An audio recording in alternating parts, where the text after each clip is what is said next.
Hey everyone, and welcome back to the channel. Today we're diving into a really cool piece of fan art that's got the internet buzzing. It's one of those what-if scenarios that really gets your imagination going. The image shows a very familiar green hero, She-Hulk, but there's a twist. She's standing there, looking incredibly powerful, cracking her neck with this confident smirk on her face. You can tell she's just been in a serious fight. Her purple shirt is all torn up, but she's not bothered by it at all. In fact, she's making a classic, witty remark. What really makes this image stand out is who she's facing. It's a character labeled Ben Moleman. Now, at first glance, you might think of the classic Fantastic Four villain, the Mole Man. But this character is different. He's huge, hulking, and has this rocky, orangish skin tone, very similar to Ben Grimm, the Thing. So the artist has created this amazing mashup. What if Ben Grimm, instead of becoming the Thing, somehow merged with or became a version of the Mole Man?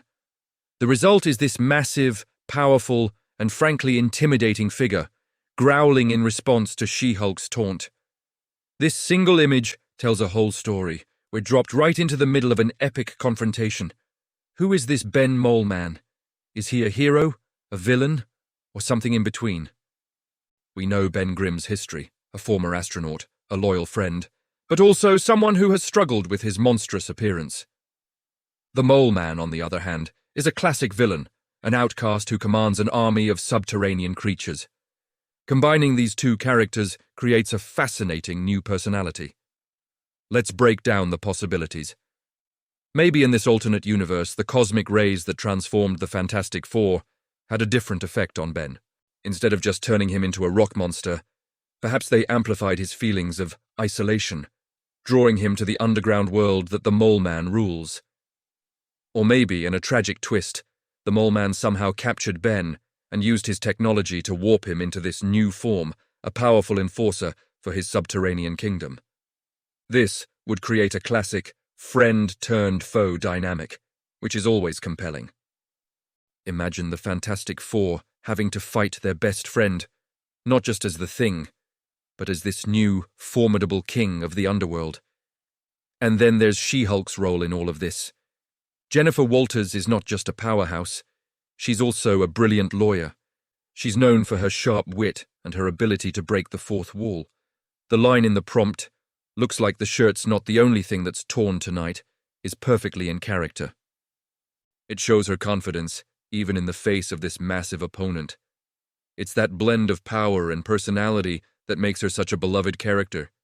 She's not just there to trade punches, she's sizing up her opponent, getting under his skin, and probably enjoying the challenge. So, why would She-Hulk be fighting Ben Moleman? Maybe the Mole Man's underground activities are causing seismic disasters on the surface, and She-Hulk, as a hero and a lawyer, is there to stop him. This could lead to a fantastic courtroom drama mixed with superhero action, something She-Hulk's comics are famous for. She could be legally representing a city damaged by his actions, while also physically confronting him. Or perhaps she's there on a rescue mission. Maybe the rest of the Fantastic Four have been captured, and She-Hulk is their last hope.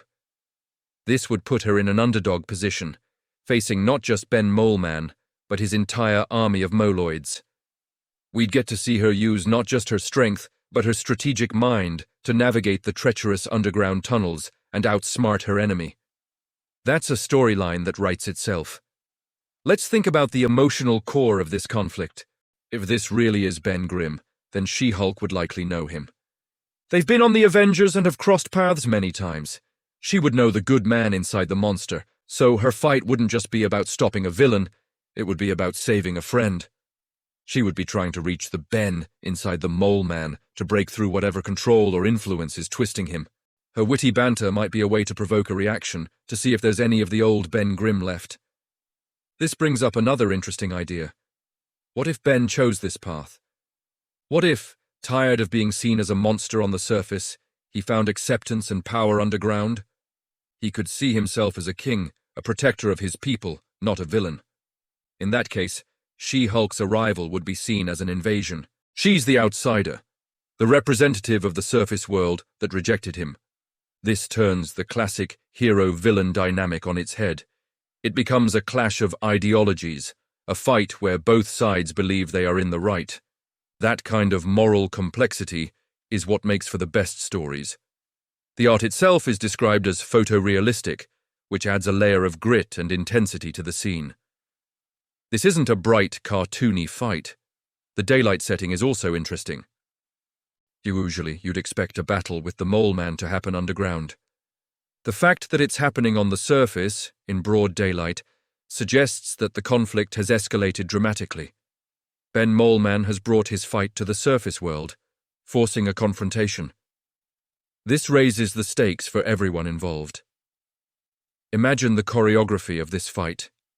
She-Hulk's agility and trained combat skills versus the raw, brute, earth-shattering power of Ben Moleman. He could cause earthquakes, summon monsters from the ground, and use his sheer mass to overwhelm her. She would have to be smart, using her environment, her speed, and her superior fighting technique to find a weakness. It would be a true David versus Goliath battle, except in this case, David is a 6'7" gamma-powered lawyer. This single image is a fantastic jumping-off point for so many incredible stories. It's a testament to the power of fan art and the creativity of the fan community. It takes familiar characters and puts them in a new, exciting context that makes us see them in a whole new light. It's a concept that feels like it could be a major comic book event. A big shout-out to the artist who created this, because it's truly inspiring. What do you all think? What's your theory behind the Ben Moleman? Is he a hero or a villain? And who do you think would win in this epic showdown? Let me know your thoughts in the comments below. I'd love to read your theories and ideas. This is the kind of stuff that makes being a fan so much fun. We get to imagine, create, and share our own versions of these worlds. Thanks so much for watching and for nerding out with me today. If you enjoyed this breakdown, don't forget to hit that like button. And if you're new here, consider subscribing for more deep dives into the worlds of comics, movies, and all things pop culture. We've always got something new and exciting to talk about. Until next time, stay creative and keep the conversation going. Thanks again, and see you in the next video.